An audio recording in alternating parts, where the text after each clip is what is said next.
Tunet, nararamdaman mo na ba ang malamig na hangin at simoy ng Pasko? Oh yes! Nararamdaman ko na rin ang nalalapit na pagkabutas ng aking bulsa. Wow! She's a poet!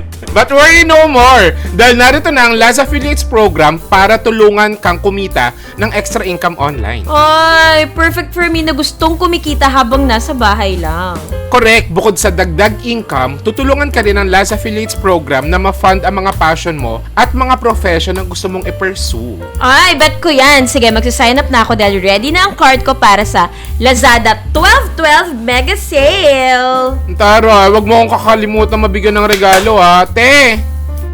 Te! Kanina malusog ka pa! JP, magkano ang bayad sa UP nung college ka? 4 years 25 ago. pesos, no? 25 pesos Hindi, per... so 4 years ago nung nag-college ako. Magkano nga? Galit na 300. galit. Galit na galit ka, te.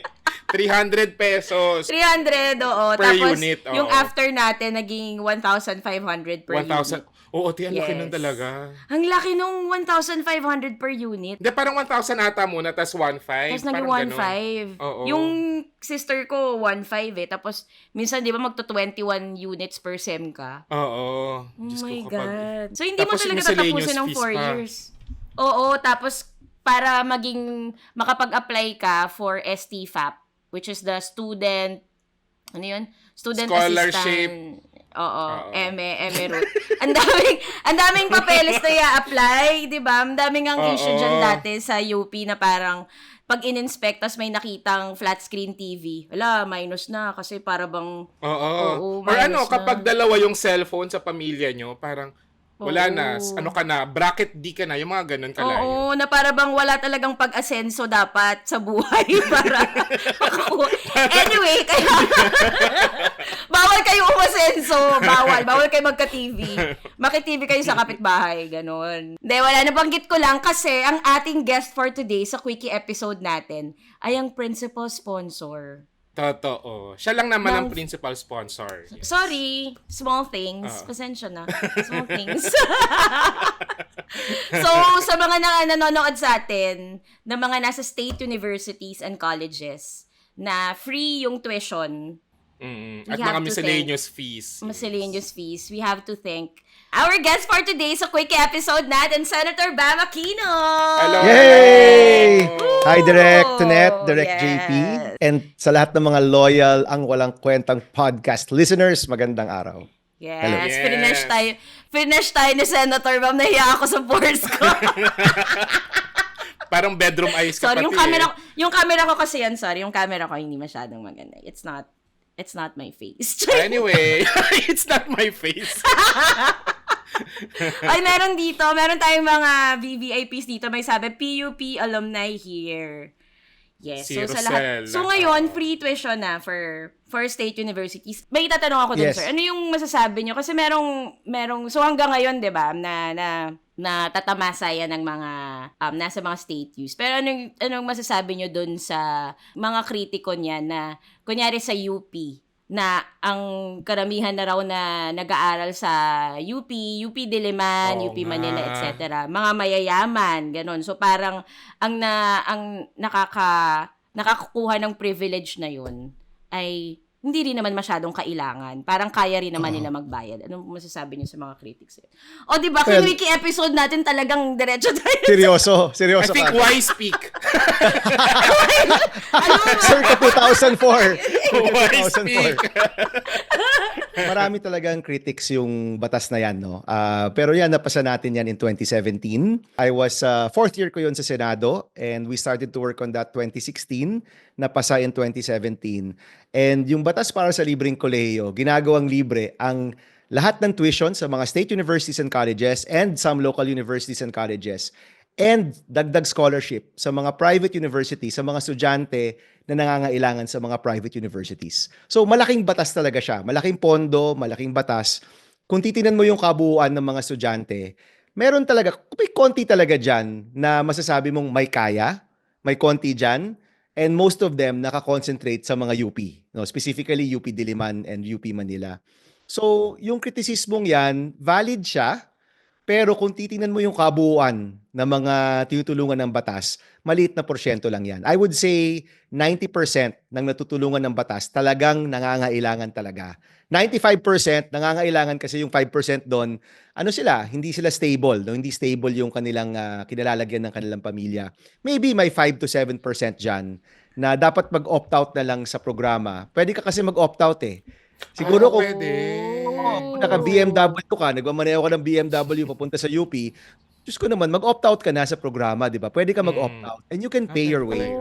So that option is there. Pero for 90 to 95% ng mga estudyante, kailangan na kailangan talaga nila yan. No? In fact, nung time na we were putting together the law, yung sinasabi ng mga nanay at tatay sa akin, Senbam, pangarap namin, may isa kaming anak makagraduate. Kahit isa lang.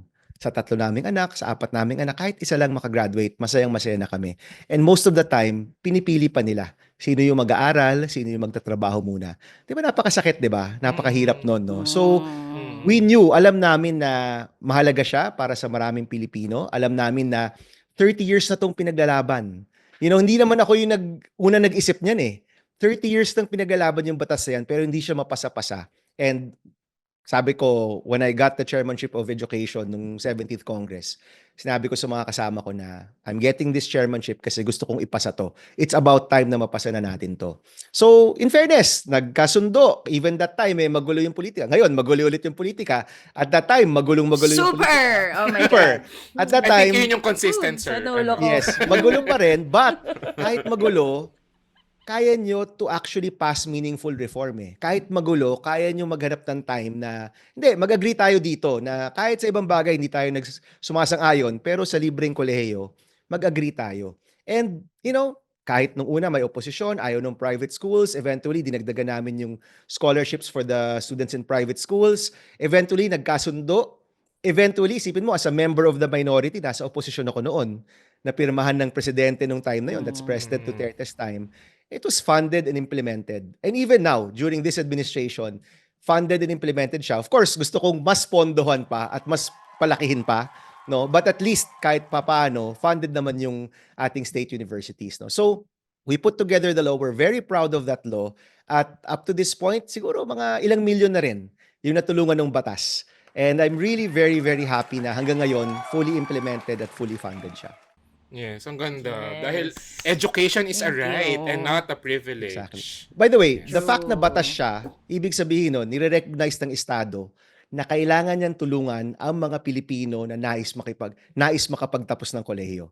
So it becomes, it's a law eh. Batas yan, di ba? So nagiging ano yan, nagiging how do I say it? State benefit yan, no? Na sinasabi ng Estado dahil batas ito, kailangan kong tulungan ang mga kabataan natin na nais magtapos ng kolehiyo. Ganda. Ganda. Thank you for that. Pero sige, ang episode natin today ay quickie episode. So para sa mga bagong salta lang dito, yung quickie episode, ito yung binabasa namin yung mga letters from our listeners through our Google form. So punta kayo sa Facebook group namin, ang Walang Kwentang Podcast, After Podcast Chikahan. Tapos pwede kayong mag-send ng letters about anything, questions. Tapos kami at yung guest namin sasagutin yan. Ito yung mga quickie letters na sobrang iksi, na hindi niya kayang maging isang full episode. So, Senator Ba, meron kaming mga Santa kung saan sila nagdudulog ng mga tanong. So, si Santa Angge from Angelica Panganiban, mga tanong tungkol sa sex. Si Santa Jolens, ira natin yan. From Jolina Magdangal, mga tanong tungkol sa pag-ibig. Tapos kay Santa Yani para sa pag-aaral dahil Mga Gen Z. Malamang, mga Gen Z. Tapos si Santo Atom tungkol sa career kasi kakagasal din namin kay Atom. Kaka-canonize lang sa Oo. kanya. Kaka-canonize lang. Nasabi na sa Roma. So, yon. So, ngayon, magsasagot tayo ng mga letters. May pinili na kami mga letters. So, malayo naman to sa mga tungkol sa edukasyon, sa batas. Pero feeling ko, meron na ring, may papasok na rin. Mamaya, pwede tayo magtanong. So, yung Sure. mga VVIPs natin, very maaga ang aming recording today. 12 noon eh. 12 noon. Pero meron tayong mga VVIPs today. Hello guys. So if you want to be part of our live recordings like our VVIPs na pwede kayong join sa chat group. So later pwede sila magtanong din. Punta kayo sa angwalangkwentangpodcast.com. That's angwalangkwentangpodcast.com. And part of your subscription will go to our My Kwentang Scholar. So ito, Senator Ram, totoo to, kahit mukhang walang kwento yung podcast namin. So last semester, meron kaming sinuport one public school classroom. Actually, nandito grade sila school. ngayon. Andito yung iba ngayon. So, Si Ma'am Joy it was- andito. Yes, it was through the generosity of our VVIP. So, meron kaming nirenovate na isang public school classroom, nagbigay kami ng football clinic, etc. So, for next semester, pupush din natin yun. So, maraming salamat sa mga VVIPs natin. Magre-release kami ng call for public schools ulit. Tapos, yun, i-interviewin ulit namin yun, Sir Bam. Kasi, yun, education din yung gusto naming Yes. pagtuunan ng pansin. Ngunit, ayun, kami lamang. So, ito lang yung magagawa ng mga VVIPs natin. So, yun. Anyway. Ako si JP at sadly hindi ako na basbasan nung libreng tuition. Hindi ka umabot. Hindi ako umabot eh. Umabot. Parang Okay, age reveal 2015 kasi ako nung graduate. Kung hindi ako inabutan, mas hindi inabutan si Tonet. Tonet, take it away. Sadly, ako rin, hindi nabiyayaan, hindi umabot doon sa ginawang batas na free tuition sa mga state youths and colleges. Pero very thankful kay Yes. Senator Bam. Super Totoo. laking Thank you. galing. What a win for Filipino students. Ako si Tonet. Okay, our guest for today, Go, Sir Bam. ikaw na yun, sir. Ay, ako ba yun? Ikaw lang naman po yung guest namin. Hi everyone, magandang araw. Ako po si Bam Aquino, former senator at ngayon excited na guest ng Ang Walang Kwentang Podcast. Magandang araw. Yes. Thanks. Okay. At ito ang Walang Walang Kwentang Kwentang Podcast. Presents Quickie lang to, promise. Promise. Okay. Sige, G. Ikaw na, JP. May napili ka na ba? Okay. Galing kay Nabi. Hello, Direx and Sir Bam. Quickie lang po. I have a high standard po and there's someone na naniligaw sa akin. Okay lang naman po siguro to date yung mga lalaking mababa pa emotional intelligence. Nadaot pa nga. Ano ibig sabihin nun? Emo, ganyan? Pa-soft boy? Mababa yung IQ. EQ. EQ. Hindi naman EQ. IQ ang sinabi. Baka sad boy nga. Baka sad boy. Oo. Okay. I can work with it naman since psychology graduate ako and working as behavioral therapist. Alay, ginawang client. Wag mo kami niyayabangan. Nabi. baka pwede i-therapy emotional intelligence siya kahit dating kami. At least free DNMs. Thank you. Listening and watching to your podcast, my routine na talaga. And minsan nasasabihan na akong baliw kasi bigla na lang akong tumatawa while listening to your podcast. Love Nabi. Ang question niya, okay lang naman po ba sigurong to date yung mga lalaking mababa pa ang emotional intelligence? Okay lang, wag mo lang papakasalan. Tama. Date lang naman eh. Hindi, date lang naman. Okay lang naman Date yun. lang naman. Date. Oo, kung date, it's fine. You want to meet other people, gusto mo makilala kang bago, or, have a nice time. Okay lang yun. Pero kung seryoso na talaga yan, it's really best kapag both parties medyo nag-mature na ng konti. Yun talaga yung advice ko. Ako, I got married, I was 20... Hindi, 34 na pala ako. 34 na ako. Parang laki ng gap na yan, sir. Ay, laki ng gap, sir. Yung asawa ko yung 28. And I think, sakto lang yun kasi yung maturity ng lalaki, sometimes mas huli siya sa maturity ng babae. And parang it wasn't a good idea kung nagpakasal ako ng mas maaga kasi hindi pa rin ako mature. Baka yung EQ ko rin wala pa doon. So ang suggestion ko kay Nabi, go ahead, i-date mo lahat ng gusto mo. Pero kung seryoso na yan, sana medyo mas mature na kayong pareho. Hindi lang yung partner mo, pati ikaw, sana mas mature na kayo. Bakit ba late na-mature mga lalaki, Sir Bam? Di ko alam ganun talaga Hindi ko naman nilalahat May mga lalaki namang dihamak nagmamature na mas maaga. Pero in my experience, at least sa mga kaibigan ko, sa mga kabarkada ko, parang mas okay na they're a little bit older at mas may konti experience sa buhay. Don't rush. Huwag kayo magmadali na mag-asawa. Alam nyo guys, number Yeah. 1 tayo sa teenage pregnancy, di ba? So, Totoo. oo, iwasan na natin yan. Get married at a later date pag pareho na kayong ready. Di ba? That's my advice. Yun, ano yun No, hindi yun bola. Talagang seryoso yan. Please get married kapag pareho na kayong mas mature. Tanet, yan, narinig mo ha? Pag mature ka na. Yeah. Mga 75 siguro, pwede na. Oo nga, date lang naman. Ito namang Oo, sinabi. date lang naman. Oo. Hindi ba, tsaka hindi naman jojowain. Di ba pag date, di pa naman jowa? Oo, sa atin Oo. iba yung konsepto ng dating di ba? Oo, date pa lang naman. Baka naman kasi, siya yung tipo na gusto niya, pag dinate, pa-jowa na. Yun na yun. Oo, Oo. Ang hirap naman nun. Manonood lang kayo Endgame ng na sine. agad. Oo. Manonood lang kayo ng sine. Kailangan matured ka na, di ba? Mahirap naman yun, di ba? May qualification. Oo. Ang ganda nun, kunwari niyaya siya manood ng sine. Yung tanong niya, bakit mature ka na ba? Diba? May ipon ka na ba? Ano na properties mo? Totoo. Tapos, ano naman, parang feeling ko yung pagkababa ng EQ, pwede mo pa rin naman siyang mas makilala pag nag-date na kayo. Hindi yung parang ngayon na ginudge mo lang siya before kayo mag-date. Baka pag nag-date kayo, malalaman mo, talagang mababa talaga yung EQ niya, so wag mo na i-date after. Oo. At least, Wala binigyan mo namang ng commitment chance. yun Oo. Oh, pero ito ako ilang kaming years ng misis ko, Nax, ni Timmy, before we got married, siguro pa 6 years kami. May side comment Misis ko, di ba? Formal, di ba? 6 years kasi kami dating before we got married. At hindi ko masasabi na sobra na akong emotionally mature when we started dating. Parang feeling ko hindi pa naman. But it took time. And yung isang nag-accelerate sa maturity, quote-unquote namin, she was na nagtrabaho siya abroad for 1 year. So, mahirap yun di ba? And Doon na-test. doon na-test. And nung after that year, parang secure pa rin ako na, okay, this is the person I really want to marry. Hindi kami nag-break nung nagtatrabaho sa China at that time for her work. Parang that's when I sort of felt na, okay, baka nga medyo nag-mature na nga ata ako dito, di ba? So that's when I proposed, after that first year na wala siya dito sa Pilipinas. So alam mo yon, siguro pag nag-date kayo, pareho rin kayong pwede mag-mature together.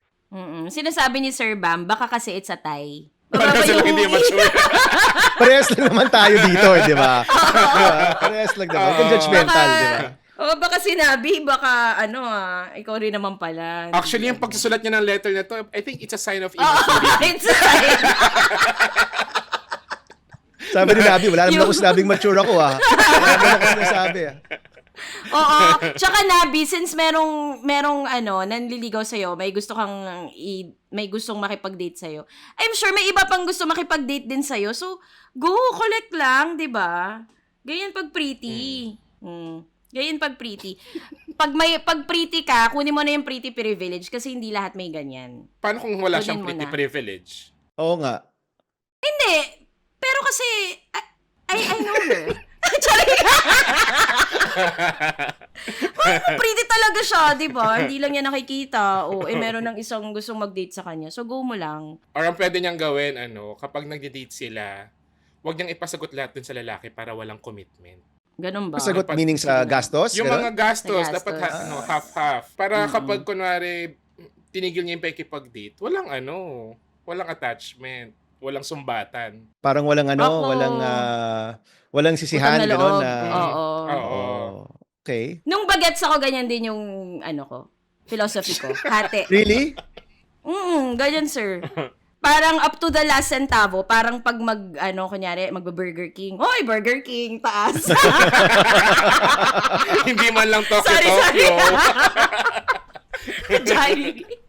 As in, up to the last centavo. Kasi dati di ba uso pa yung mga benching ko. Charing. Ngayon parang hindi na masyadong nagagamit. I think nung nagde-date kami, after a while kasi nung sa trabaho na yung asawa ko, parang nagsaswap kami. Parang ngayon ako yung pipili ng lugar, ako magbabayad, siya naman next time, siya yung pipili ng lugar, siya magbabayad. Doon nagde-date pa kami. Pwede rin yun, true. Bala naman kung sino yung Kasi kunyari, hindi pa masyadong malakas kumita yung dinedate Yung niya. partner mo, di ba? Yeah. Oo. So, paano yun? Part yan ng maturity. Yan, Yeah. yung pakikipag-usap about that. Wag na kasing jumawa, ang daming iniisip. Porket may jowa siya. Okay, next question. Sige, ito I'll naman. go. From baklang gandang-ganda sa sarili. Hello mga Directs and Sen Bam. Paano ko po ba sasabihin sa jowa ko na medyo napapangitan na ako sa kanya? What? What? Pasensya na po talaga minsan yung mga bibig nitong mga... Teka. Pasensya niyo na po sila. Himayin natin yan Himayin natin yan So noon, hindi siya pangit. Ngayon, pangit na siya? Ano ba ibig sabihin nun? Parang noon, okay. Ngayon, hindi na? Ganun? Oo, na medyo napapangitan na ako sa kanya. Oh, diba? Which Hindi- means noon, okay. Okay siya, true. Hindi na Ngayon, po kasi days siya na. nag-e-effort. Ay. Hindi na po kasi siya nag-e-effort sa sarili niya at parang wala na siyang pakialam sa kung anong itsura niya. Bakla po kami. Okay. Well, ito, Nagmamatter ba yun? whether bakla o straight, it doesn't matter, Ito, 20 years na kaming dating ng asawa ko. Okay? 20 years na kami, We started dating 19 years. December 2025 kami nag-start na mag-date ng asawa ko. So next year, 20 years na kaming dating. Ay, So- happy 20 years. Oh, dating dating. Dating. And ito masasabi ko, kailangan nag-e-effort ka pa rin.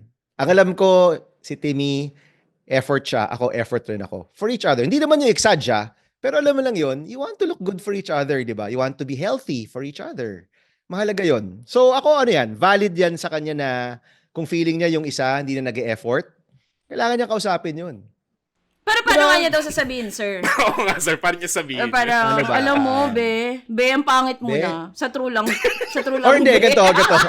Pakita mo yung yung first date nyo. Be, ito yung first date natin. Ano nangyari?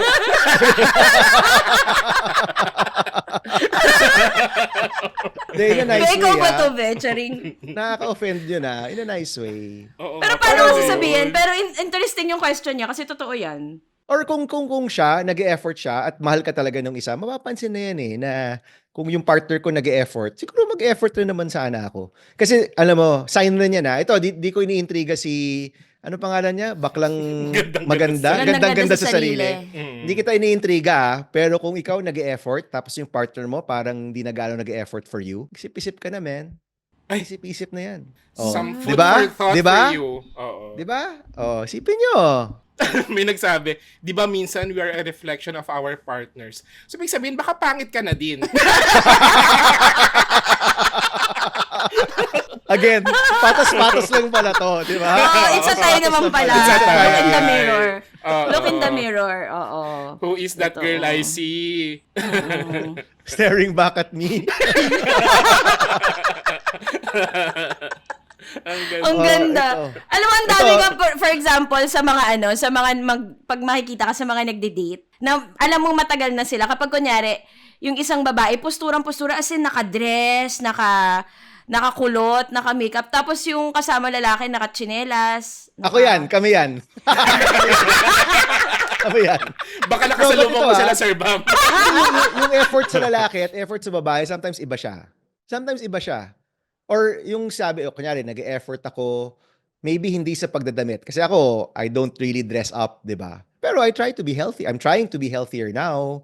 Di ba? So, yun yung effort ko. Pero hindi Ang ako fit nga magpapalit. ni Senator Totoo. Babae. Totoo yan. Oo. Nag-flex. Fairness. Oo. Pero hindi mo yun makikita sa clothes ko.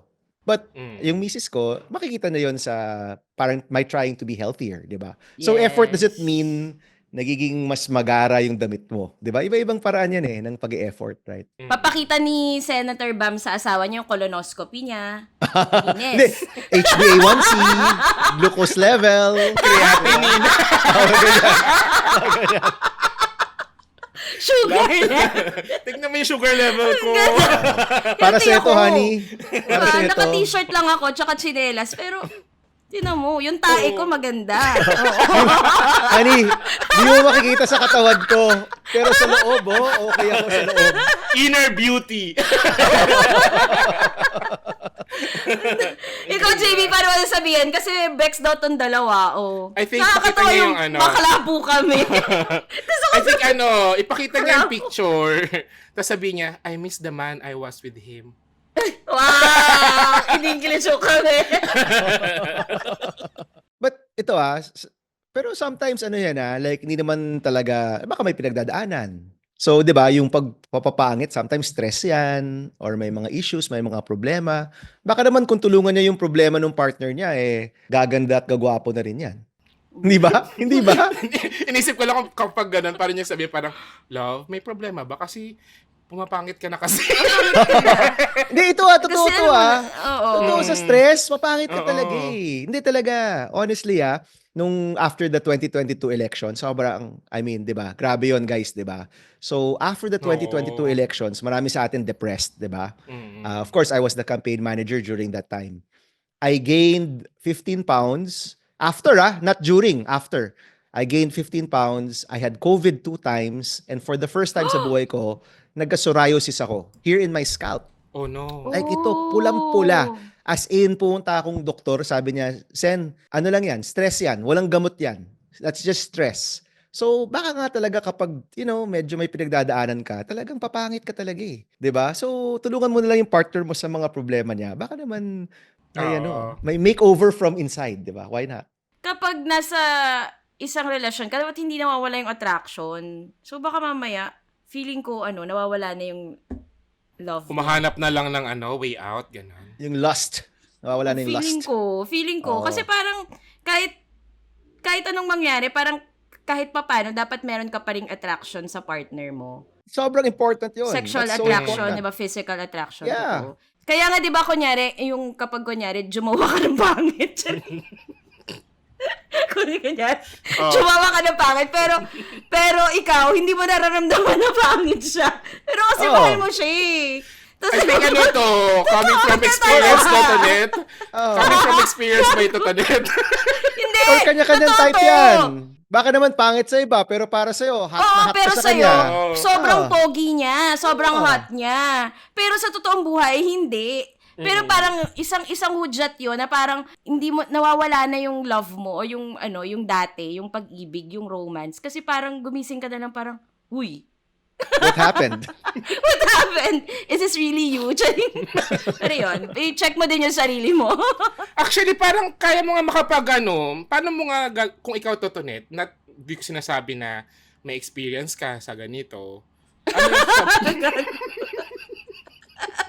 Ikaw, paano mo sasabihin yung ganito? I think break ka na lang. Hindi mo pwedeng sabihin.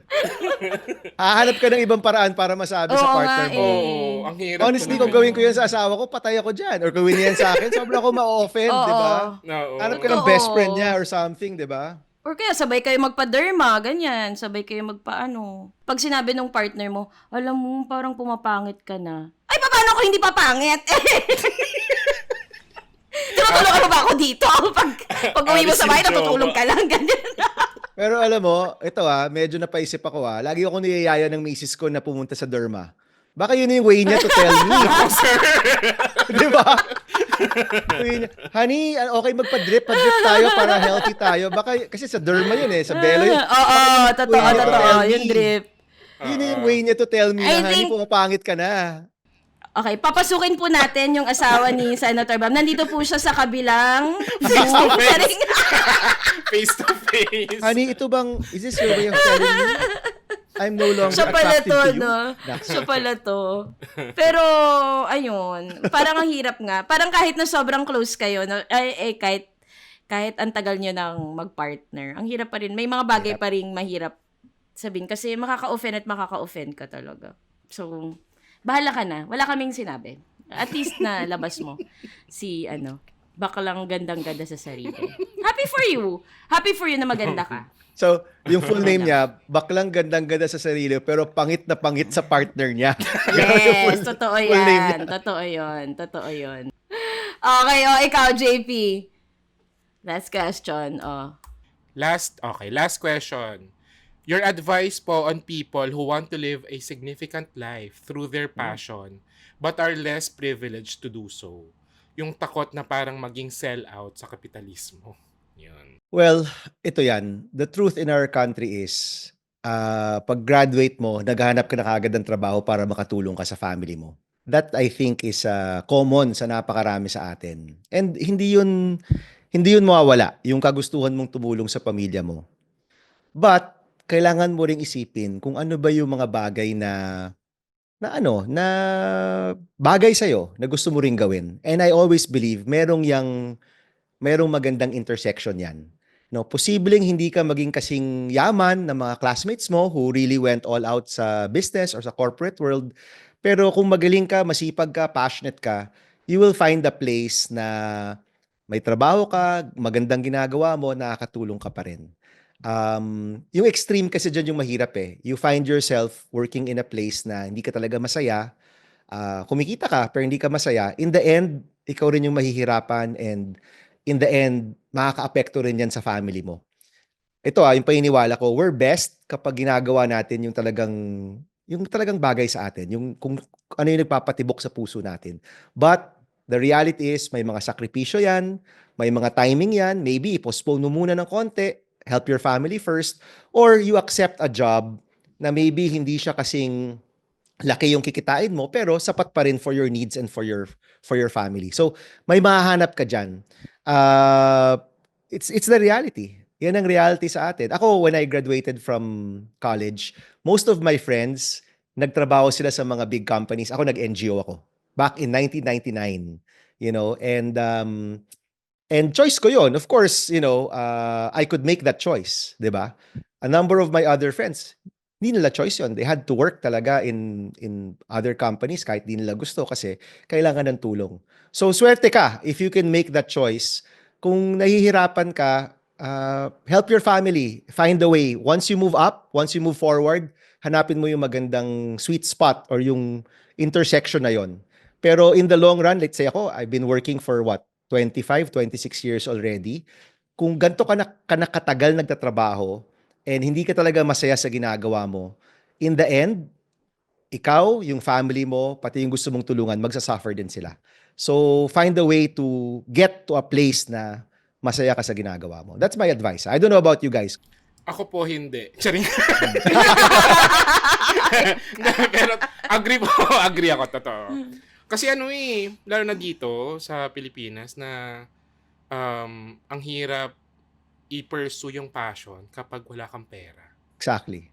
Lalo na kapag kunwari, sir, sa pelikula, parang kailangan mo talagang humanap ng bread and butter para matustusan yung pagpipelikula mo.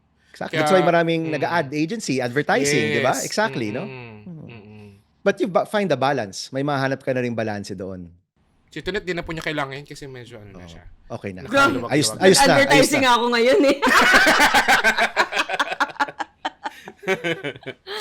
I think, hindi, iniisip ko kasi, parang lagi na lang kasing ganito yung parang kahit problema. yung tayo, Oo. na mga fresh grad tayo, gano'n na lang lagi yung parang passion ba, o gagawin ko kung ano yung higher paying job, pero hindi ko gusto ganyan. So ito kung masipag ka, that's number one, masipag ka, hindi ka takot magtrabaho, you're willing to work, kung anong field mapili mo, I think eventually you will move up, di ba? But meron talaga mga industriya, specifically social development or the arts, di ba? Hindi talaga parehas yung pay scale na pwede mong makuha compared to working in a company or working for a multinational, for example, di ba? So, may trade-off yan. Lahat may trade-off, di ba? Pero, masaya ka sa ginagawa mo, yun yung passion mo. Ano yan I think, parang, ang dating kasi ng question is, either magugutom ka pero masaya ka, or tiba-tiba ka pero sobrang kang unhappy. And I think there's a middle point na pwede mong mahanap na you're in the industry na gusto mo, you may not be earning as much as your friends, and pressure din yon. Honestly, pressure din yon. Yes, totoo. Tanggapin mo na I may not earn as much. Baka yung mga friends ko, panayang kain sa labas or nagta-travel or what. Ako, maybe, hindi ko kaya yon. Pero, everyday, pagising ko, happy ako pumunta sa trabaho. I'm excited about what I'm doing. And, may effect rin yon. That will also affect your perspective in life, yung pagtulong mo sa kapwa, yung love life mo, may effect rin yun. So I think kailangan natin itong tingnan na may mga trade-off talaga. Ang tanong, ano yung trade-off na kaya mong tanggapin at kaya mong mabuhay and at peace ka? 'Di ba? Kasi may mga iba, they do the trade-off pero lagi sila nag-iisip, oh, pero si ganto yung kinikita, si ganto may sasakyan na, si ganto nakapuntang Japan or ganyan. So, kung ganun kang mag-isip, just go for the higher paying job kasi diyan mo makikita yung kasiyahan mo. Pero ako, for me, at least sa buhay ko, I've always been lucky na pwede kong piliin yung mga risky na bagay kasi may mga taong tumutulong sa akin. And now it's my wife.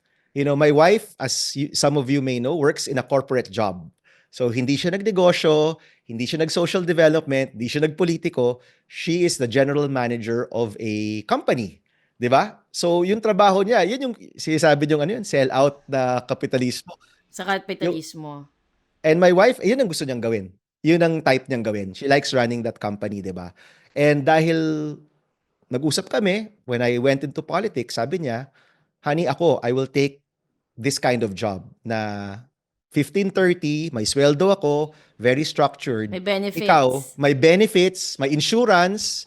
Ikaw, pwede mong gawin yan and you can be as risky as you want to be. And the Duterte administration, we took a lot of risks. I mean, grabe yung risk no. Nakasuhan ako. 'Di ba? Of course, I lost in 2019. Yun yung medyo mabigat, 'di ba? So, also because I have a partner na, nababalanse rin niya yan. Now, alam rin naman niya na kapag nakapagpasa ako ng batas, wala yung pangalan niya dyan. But in my heart, alam ko na, honey, hindi ko magagawa yung mga bagay na ganyan kung di mo ako sinusuportahan. 'Di ba? So that also plays into into your decision making, no? Mm. True. Ganda. Tsaka ano yung dito yung sabi nga niya, yung takot na parang maging sellout. Parang tigilan na natin yung word na yan. Kasi at the end of Oo. the day, kailangan nating mabuhay at may mga kailangan Oo. tayong isakripisyo para mabuhay lalo na dito sa Pilipinas. Exactly. Exactly. So wag tayong judgmental even to other people. Kasi 'di ba, pag sinasabi mong sellout, ibig sabihin yung ibang tao sellout, ikaw hindi, 'di ba? But kanya-kanya 'yan eh. Like for example, yung asawa ko, she likes her job. She likes doing that. Yan ang gusto niyang gawin. At ako, I like public service. Ito talaga yung kumbaga kanya-kanya eh. 'Di ba? Not everybody will be where you want. So wag tayong judgmental, 'di ba? Yeah. Uso yung sell-out lalo sa industry Sa namin ni arts, JP, oo. arts. Sa arts na parang napakalaking kasalanan kapag Oo, no? may pipiliin kang bagay na, sell-out yan, ganyan. Dati naman, bakit? Pipili- Kailangan naman namin kumita. Of Ikaw course. ang papayad nung ano namin. Ito ako, more than yung sellout. Ang tanong dyan, are you proud of everything na ginawa mo? 'Di ba? Whether Ganda. commercially viable yan, commercial Totoo. yan, Yes. MTV yan, or series, or telenovela, or what. Basta proud ka sa ginawa mo. And same, Yeah. same with being a senator. Kung lahat ng desisyon mo, makakatulog ka sa gabi. 'Di ba? Proud ka. I voted this way on this issue. Pinaglaban ko tong issue na to, or in this particular issue, I voted yes, I voted no. Kung proud ako sa bawat issue na yan, okay ka. 'Di ba? Yeah. In your case, basta I made, I created something and I'm proud of it. Tsaka ang important yung end. Parang sometimes you have to do things like in our industry. Not all the things that we work on are things that we absolutely love 100%. But sometimes we have to do those things kasi alam naming stepping stone yun para may makuha kang mas malaking goal na lahat yun part ng experience. Part yun ng journey as a filmmaker, as a director, or as someone lang sa buhay na kailangan mo may gagawin na mga bagay na hindi mo laging gusto 100% eh. Oo, tsaka Pero- hindi lahat ng ginagawa natin sa life ay magiging perfect at magiging tama. So parang yung mga yon magiging learning curve for you. Tsaka ito kasi 'di ba kanina may tanong about kanina yung tanong niya did he use the word significant? 'Di ba? Yes. Ginamit niya yun, 'di ba? Live a significant life Oo. through passion. Yung significant life kasi kabuuan yan ng ginagawa mo. Kabuuan ng buhay mo. Hindi ka lang significant one time in your life, 'di ba? Kasi sometimes ang pag-iisip ng marami, I'm building up to that moment, 'di ba? Or mayroon akong one project or mayroon akong one law, 'di ba? But sa totoo lang, if you want to live a significant life, kabuuan yan eh. It's from the time that you begin till the time that you 'di ba? And may ups and downs 'yan. Sometimes you have success, sometimes you have failure. Pero kung every single time proud ka sa ginagawa mo, you think wala kang binlasubas, you really did your best, you did it for your craft, for people, for God, I think in the end makukuha mo yung significant life. And Yeah. it's every time. Hindi lang siya one time, 'di ba? Love it. Thank you for that, sir. Ganda. Naging may kwenta yung dulo natin. At least sinubukan. Yeah. Si Senator Bam, so far sa survey ng SWS ba yun, sir? Number 14 si Senator Bam sa surveys. So, may question ako sa kanya. Kung yung last time ay yung free education for all, ano yung this time, ano yung ipupush mo na priority bill? Well, ang tagline namin ngayon is libreng kolehiyo, siguradong trabaho. No? Kasi kailangan nakakabit yun eh. Totoo. And yung free college, obviously malaking reforma yan. I'm very proud of it. Pero habang umiikot ako ngayon, yung kinukwento ng maraming parents, maraming students is, Sen, nakagraduate na ako pero wala pa rin trabaho. Or Sen, nakagraduate ako pero yung mga available jobs, di naman bagay sa pinag-aralan ko. So, we feel that the next reform na gusto namin gawin na mahalagang itulak talaga, hindi lang libreng kolehiyo, kung hindi siguradong trabaho rin. Regular na trabaho na bagay sa pinag-aralan mo, trabaho na sapat yung sahod at kayang tustusan yung pangangailangan ng pamilya mo. So this is the reform we want to push. And it's the best sequel since mga directors kayo. Feeling ko sequel yung libreng kolehiyo, siguradong trabaho. In other countries, integrated yung educational system tsaka yung labor and employment, yung mga businesses, private and public institutions, integrated yung workforce sa mga schools. And hindi siya integrated dito. Dito kanya-kanya eh. 'Di ba? Yung school system mo hiwalay, pag graduate mo, bahala ka na, kanya-kanyang maghahanap ng trabaho. Good luck kung may trabaho ka na in 1 month, right? But in other countries, integrated yung sistemang 'yan, and that's what we want to see. Sabi ko nga, yung end of our educational journey shouldn't just be graduation kung hindi isang job offer. But what does that mean? That means yung OJT mo pa lang, integrated na sa mga pwede mong pasukan. Yung curriculum, pwedeng magbigay ng suggestions or modifications yung iba't ibang employers in the area. And our companies also, nag-uusap na sila with our schooling system at the tertiary level and the grade 12 level. Kasi kahit yung grade 11, grade 12 natin, ang promise kasi ng K-12 was if I graduate grade 12, hindi ako nag-college, I'm employable. And the truth is right now, hindi pa rin yun nangyayari. Oo. So to reform the K-12 is to make sure na yung grade 11, grade 12 mo, yung ino-offer dyan na mga courses, ay bagay talaga dun sa possible jobs in the area. And yung integration na yon has to happen sooner than later. No? So it's a major reform. It can be done. It's being done in other countries. Pero yung mahalaga dyan, meron ka ng access to quality education. Of course, maraming reforma yon. But at the end of that process, dire-diretso ka sa pag-e-empleyo mo or tulong para magnegosyo. And if we're able to do this, maraming mga kabataan, maraming mga magulang ang mas makakahinga.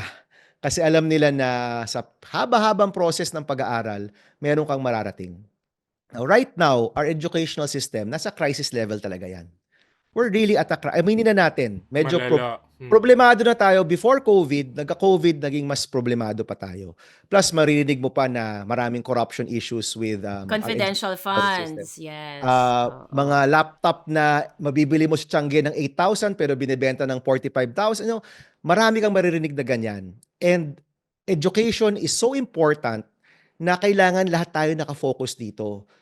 Kahit anong partido, kahit sinong binoto mo in 2022, private and public, because ito yung isang paraan para maka-step up o mag-level up yung bansa natin.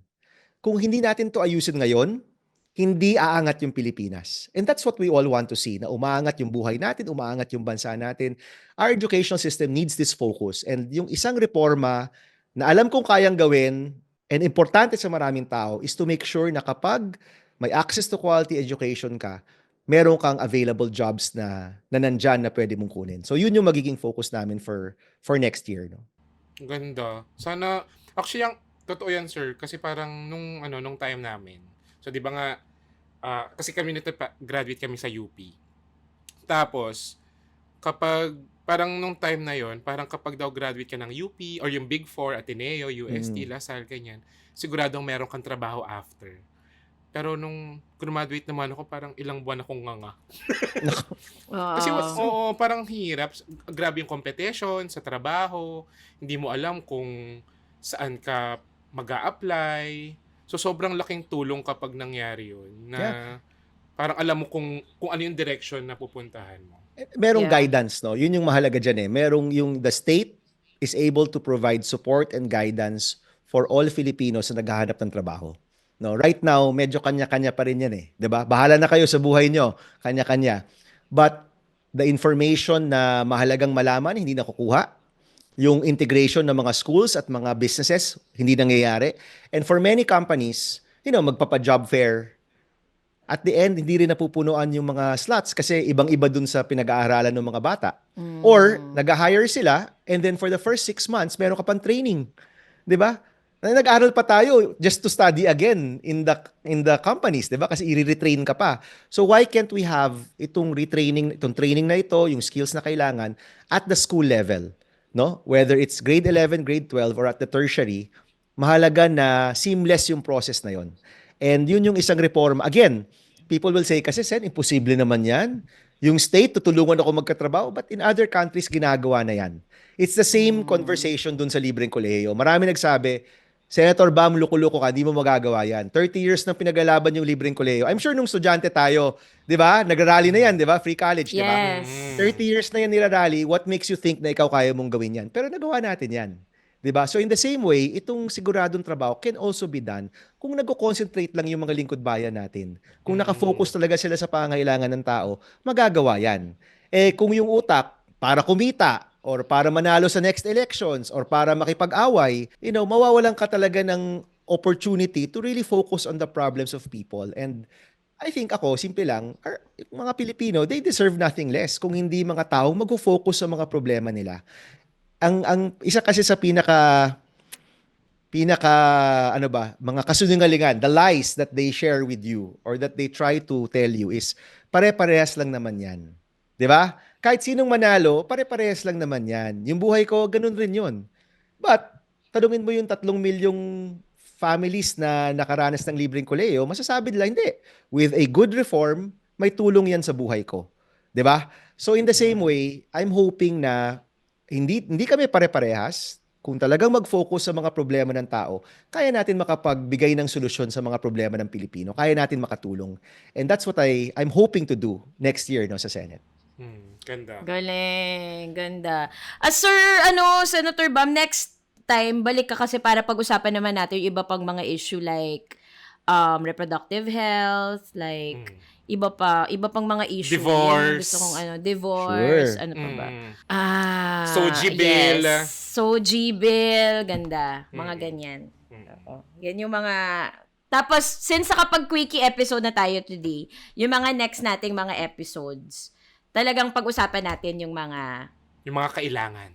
Mga kailangan. Oo. Yes. Kasi since dito naman sa Ang Walang Kwentang Podcast, karamihan naman, 90% of the time, puro mga walang kwenta naman yung pinag-usapan namin. Siguro naman pagbigyan nyo na kami sa 10%. Oo, lalo na nalalapit na yung midterm elections natin. Totoo, next year na yan. Oo, guys. So, thank you, Senator. Thank you. Thank you, Senator. Maraming salamat. Sobrang ako nag-enjoy. Thank you, guys. Anytime you will have me here, ready akong mag-Zoom or in person with you. Salamat. Yes, next time in Definitely. person. Next time push in natin person. yung face-to-face. Oo. Yes. Thank you. Kailan, saan kayo makikita, sir? Sa social media, Yes. websites? Tama. Bamakino.com. Bamakino with a blue check on Twitter and Facebook. Bamakino.ph on TikTok. Pakihanap na lang po. Thank you.